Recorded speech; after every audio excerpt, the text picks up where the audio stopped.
Hi Stampers, this is Kim with Great Inspirations, and welcome to my Stamp Happy Halloween video. Today I'm going to share three techniques you can use with scrap paper to make some fun Halloween cards. And actually these would be just fine to make cards for any occasion. You can use any scraps that you like. We have right here, this one I talked about not too awfully long ago. It's the 4 rectangles of scrap paper that we just put on a mat and then decorated up a bit and put it on our card base. That's pretty quick and pretty easy.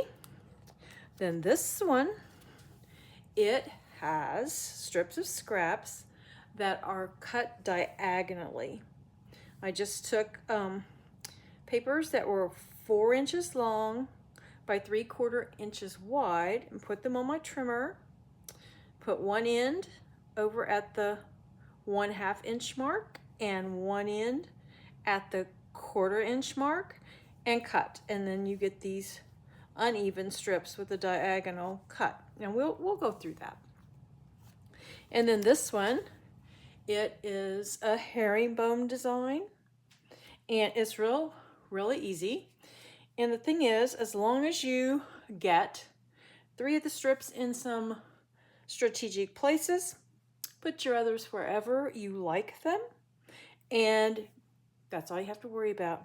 Put your little, maybe a little die cut or a stamped image or whatever you like on it, and you are good to go. So let's first take a look at these 4 rectangles, because this is super simple if you need a card really quick, like I say, for Halloween or any occasion. Here I have a black card base and I have a little ghost and a boo. So what we're going to do, as you can see, this one is a portrait orientation. Let's do one that's landscape. And we're just going to see where we want our rectangles. Just try to leave a little border to the side and between them. Just do as best you can. Now I do have this little trick I've shared before, where if you have a temporary adhesive, you can put that on the backs of these, or even just a teeny tiny drop of glue. And on the drop of glue, just kind of mash it with your finger a little bit just to take some of the tacky away. And then just put these in place like that to hold them temporarily until you can get each one of them more permanently adhered.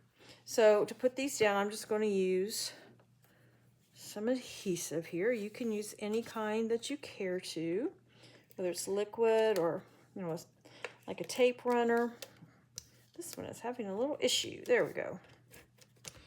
So we'll bring this right back. Try to leave that little bitty border.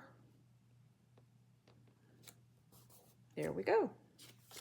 Put on the second one.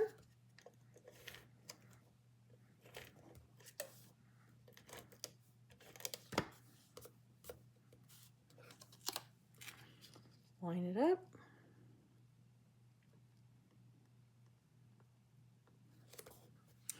And then we'll do the other side. Like I said, this is just a real easy way to use up some scraps and a quick way to make a card. These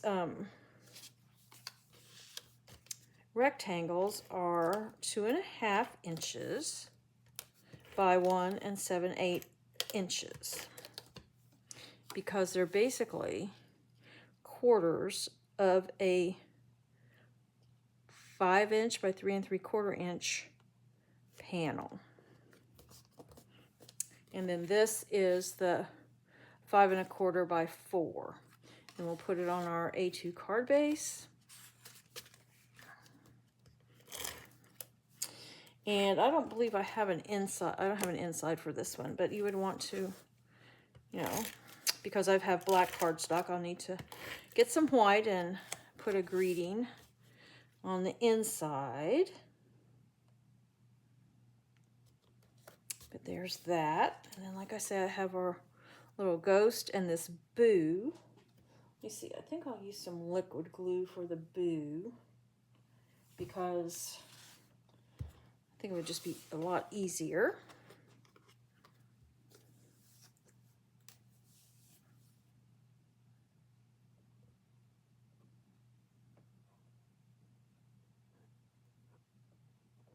Okay, there's that. Let me put that pin back in there.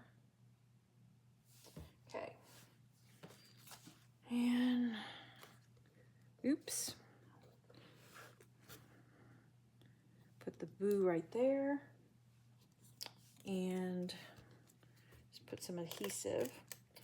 My little ghost, I die cut it, and then I just put some black cardstock on the back for its eyes and mouth. Oops. Well, there we go. And there's that card. Now let me grab a wipe real fast to wipe this up so we won't get glue everywhere. Or at least I won't get glue everywhere. Here we go. And I know there was some. Here we go. That'll work. So, we're going to press this down a little. So there's the card using 4 rectangles of scraps of paper. Now, all the measurements for these cards and all that kind of things, supplies, you'll find all that on my corresponding blog post. And the link to that blog post will be found in the description of this video. Now we'll move along to this Happy Halloween card. And I'll show you how I did the strips. And then I just took a piece of cardstock and a piece of pattern paper to make this span across here, and then I used a die cut for the Happy Halloween. So that's all that is. But you could, stamp the greeting. You could do all kinds of things. But I will show you how I did the background. And that starts with a piece of cardstock. I started off with one that's 5.5 by 4 1/4. And then after I got everything, no, I did not. I'm sorry, that was for the other card. For this one, I started out with a piece that is 5 1/4 by 4, just the same measurement as would be for this panel. And then I needed to put my strips on there. But first we're going to cut 1 or 2. I'll get my trimmer. And it's really easy to cut this, the strips. We're going to cut them at an angle. So this is 4 by 3/4. And what I'm going to do, I'm going to angle this in so that the top is at the 1/2 inch mark. Just make it go in there. It's going to be kind of at an angle, but that's okay. Just make sure it's sort of at the 1/2 inch, and then bring this one over to the 1/4 inch. And then we're going to close and cut. And you have 2 strips. And on these strips, one end is wider, the other end is narrow. I'll show you one more time. We have our strip that's 4 inches by 3/4 inch.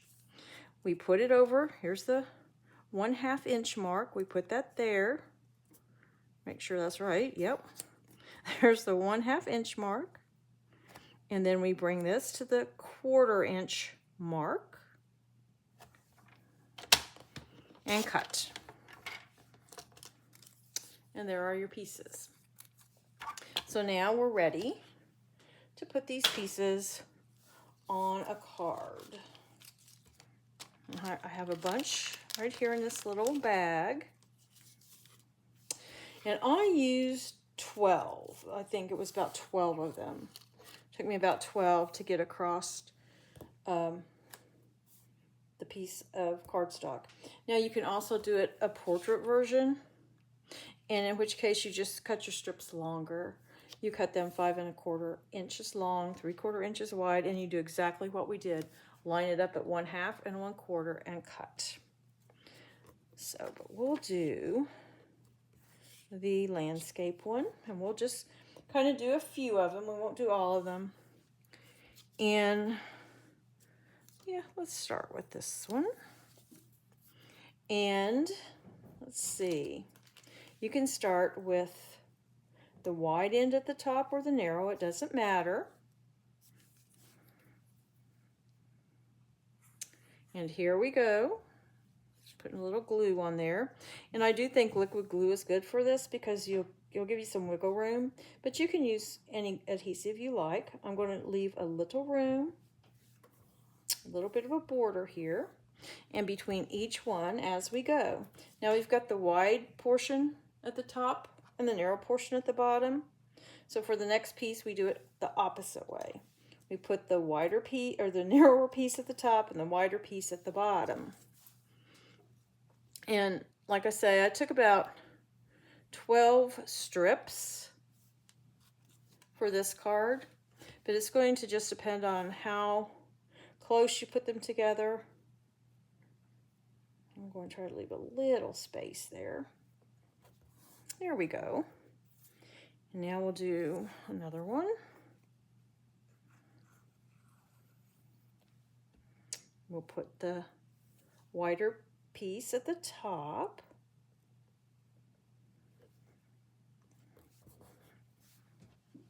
And we'll do, let's do one more. Let's do another orange one. Of course, we'll start with the narrow piece at the top for this one.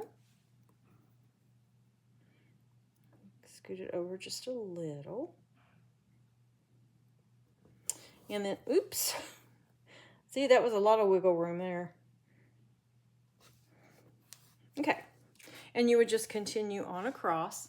And then, of course, you can put it on your card base and decorate it however you care to decorate it. So that is the diagonally cut strips for that background. So the last one we're going to look at is this one. And this is the herringbone technique. And I'm sure maybe you've done it before. And there are several different ways you can go about laying these strips. Personally, I think once you get the first 3 strips down, you just go for it and line these up however you can and whatever looks right to you, because we're making the background. As you can see, a lot of it is covered up by my cat and by the greeting.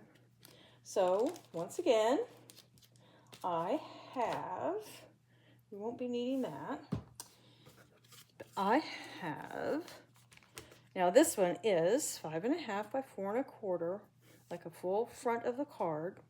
And after I get my strips on, I trim it down to the 5 1/4 by 4. Another thing I do after I get the strips on is I run the piece through an embossing folder. And I'm not sure if you can see, but there's texture. So that's really nice to have the texture. But another thing it does, the embossing folder, it really presses the strips of cardstock into the glue, and it just really holds it much better. So you're not going to have any of these kind of starting to pull up. It just lessens that, the case of that happening. So what I do have here though, I have some double-sided adhesive, like an adhesive sheet on here, and I'm going to take the backing off, and we're going to start. Now my strips, I chose to cut them at 7 inches. And really you only need a couple cut at 7 inches long. But the reason I chose that is because we're putting them diagonally. And the diagonal of a front of an A2 size card is 6.95. So I just cut it at 7. And let's see here. Some of these are a little bit shorter because I use them on this card. But we're going to just put one in the middle and press down. And then I told you there were 3. Once you get 3 placed, just go ahead and go for it. Now here I have a little bit shorter one. So I'm going to go on the bottom side of this strip, and I'm going to decide where do I want to put this one. It's going to act as a divider. So there's that one.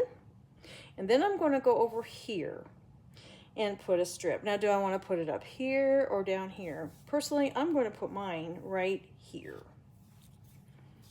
And let's see here.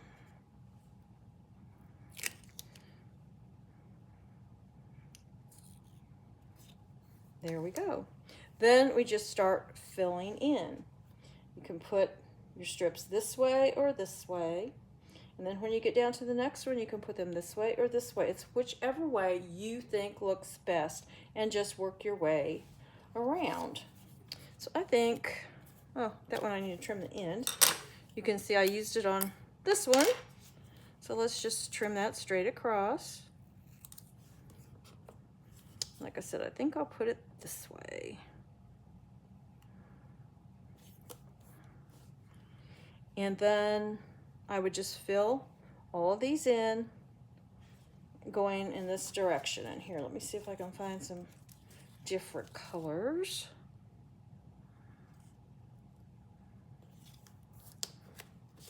And we'll just, just keep going. Running out of different strips. And I'm not sure how many strips it took for this one. I was thinking 12 or 15, but because you can go around and cut them as you're doing this, you'll still have some others that you can use, other pieces of the strips that you cut. And let's see. What else do we, well, let's just go ahead and use one of,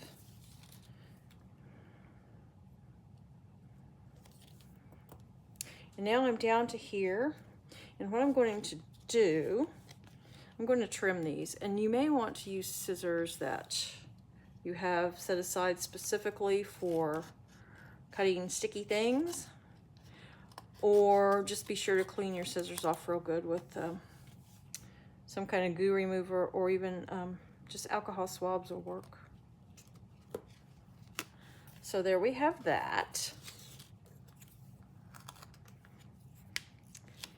And, oh, here, this is good. We have just this little itty bitty piece right here. And we can fill that in and cut it off.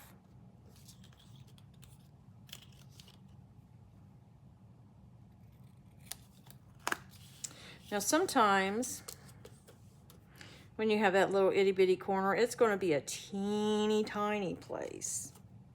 I mean, you might even be able to use this piece. So that's what you do. You just get it on there and trim it and just press it down as best you can to get it to stay on there. And it will stay. So now we have this one, and you could decide, this is our barrier here. That's where we decided to go this way. Now you can continue going this way, or you can decide to go in another direction.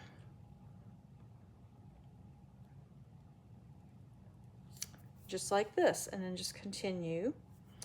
And then you just work your way around. And that's how you do the herringbone technique, or at least a reasonable facsimile. And that's how I got this card. So let's take a look at these. Here's the herringbone technique. And here's my diagonally cut strips. And then here are the 4 rectangles. And that one, of course, is the portrait. And here is the one in the landscape. Quick and easy Halloween cards from scraps. And I really like using my scraps because it is really making a difference in my craft room storage. I had tons of scraps, and now I'm down to just this little pack for Halloween. And maybe I'll use them up this year, maybe next year, but this is definitely an improvement over the larger envelope I had of these scraps. And again, all the measurements and the supplies that I use for these cards will be found on my corresponding blog post. And that blog post, that link to that, is in the description of this video. I want to thank you for joining me today. And until next time, stamp happy.